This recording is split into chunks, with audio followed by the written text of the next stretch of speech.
Let's be real for a second. It's 2 a.m. Your incognito tabs are reaching double digits, and you're about to trade your future motivation for 3 seconds of a pixelated dopamine hit. You're not relaxing.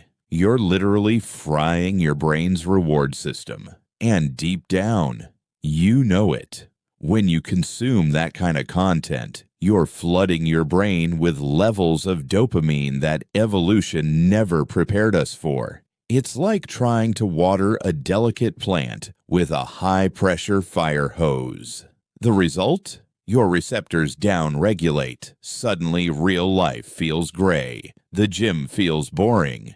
Talking to a real person feels like a chore. You've replaced your drive with a shortcut. The biggest trap isn't the act itself. It's the psychology. You're training your brain to be a professional spectator. You're watching life happen to others through a screen, while your own potential sits in the corner collecting dust. Your brain thinks you've already won the biological game, so it stops giving you the energy to actually win it in reality. So, how do we stop being a slave to the scroll? It's not about being a monk. It's about taking your power back. First, the 24-hour blackout. No screens, no triggers. Let your brain remember what silence feels like. Second, kill the cues.